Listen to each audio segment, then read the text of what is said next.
ข้าพเจ้าอยู่ที่ไสเนี่ย A few moments later นี่จะมาทำอะไรข้ามาดูตะวันตกดิน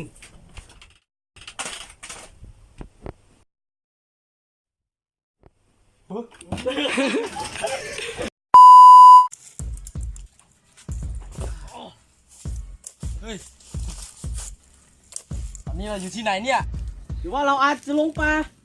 สินะเราต้องเอาชีวิตรอดในป่าให้ได้ เฮ้ย ไม่ได้ล่า นี่มันอะไร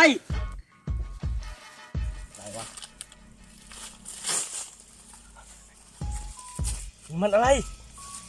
หรือว่าจะเป็นไอเทมไม่อ่ะ เฮ้ย อ่ะมันอะไรกัน หรือว่า ใช่ คู่ควรเท่านั้นที่สามารถเอามันออกมาได้ มันยูค่าเจ้าจะเอาได้หรือ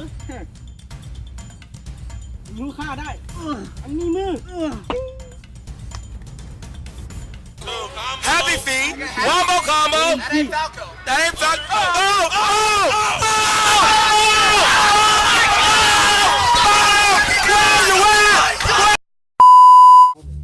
เฮ้ยแล้วอาวุธของเจ้าล่ะ อาวุธของข้าเหรออาวุธของข้าจงมาอาวุธของข้าล่ะ นี่ออกมาเอาอันนี้ไปก่อนโอ้ได้ยาว นี่มันอีหยังกัน It's the one and only Digo Double G. แก้ไข ไอเทมใหม่เหรอฮะ ตอนนั้น แล้วมันไซส์จังไหน วันนี้เราต้องล่าหาปลา กันนะครับ เพื่อจะเป็นอาหาร แรงของเฮา ไปดูกัน Deja vu. I just been in this place before. Higher on the street and the noise went time to go. Going new and the search is on. เลย เฮ้ยน้ำแถวนี้มันต้องมีปลาลินย่าแน่เลย เฮ้ยเจ้าระวังนะปลาแถวนี้มันกินหำเป็นอาหาร เดี๋ยวข้าดมกินปลาก่อน ยินเป็นแนวไหน มันก็จะเมนเมนหำเราเนี่ย หาเลย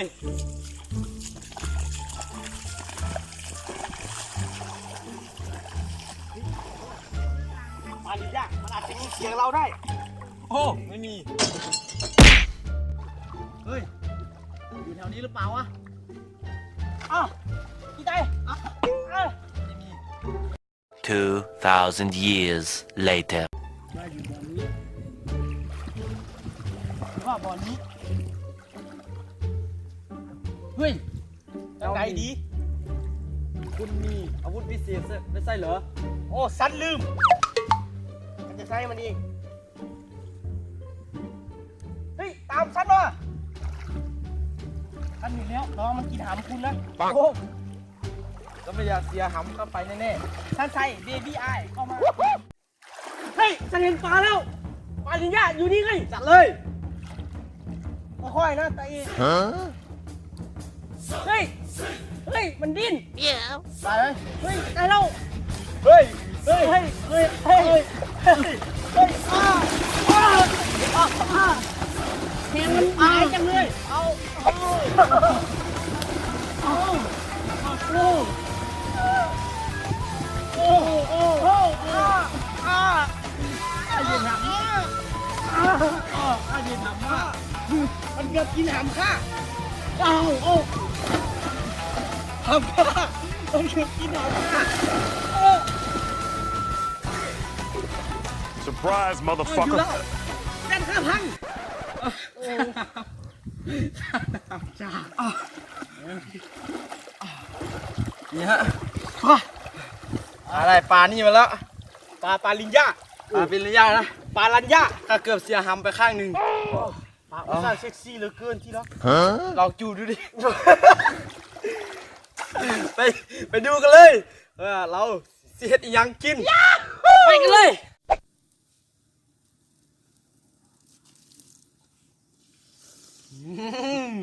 สุกแล้ว สุกแล้วจิสุกแล้ว อ่า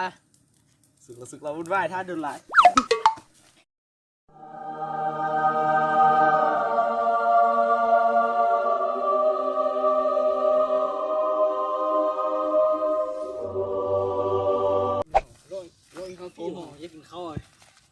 กาแฟบ่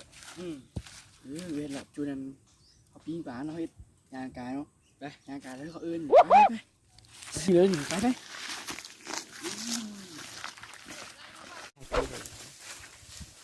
เฮ้ย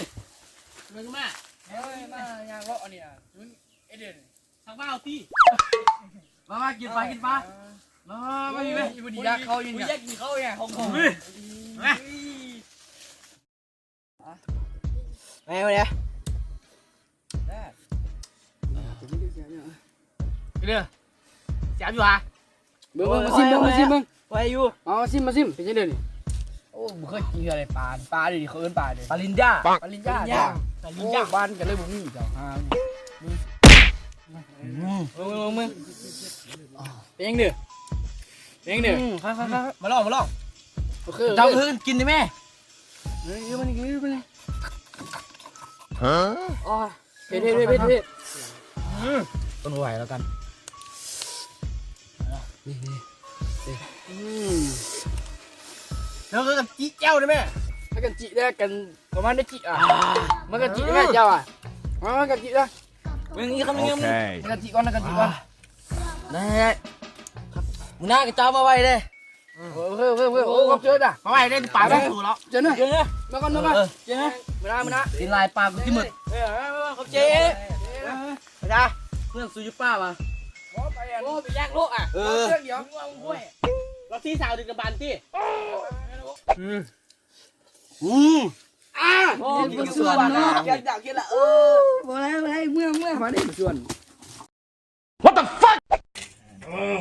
อย่าเยี่ยมแม่ฮะนี่ข้าวพระเจ้าอยู่ที่ไซเนี่ยอันเดียวตัวว่ะบ้าจะกินหำหลายคนแล้วดูนะครับเลือดมันเป็นสีเขียวเลือดปลาปิลินจะอาจเป็นสีเขียวนะ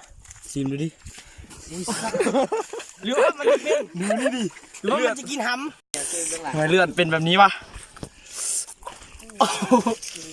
ไอสัตว์เด็กอ่ะดิเรือมันจะแดกหำหลายคนเข้าไปแล้วโอ้น่ากลัวจังเลยชื่อลงทำเองพอดีขึ้นโอ้ได้อย่าลืมกดไลค์กดแชร์กดซับสไครต์กดติดตามกดทวีตหมดแล้วไลค์หันมักเยอะอันนี้กดไลค์ก็เจอเนาะอันนี้ทีมงานเราเองเนาะเจอเดียวคลิปหน้ากดไลค์บึ้งเดี๋ยวขวัญทับหัวไปกดแล้วกดเนี่ยแล้วนี่กดตบหัวแล้ว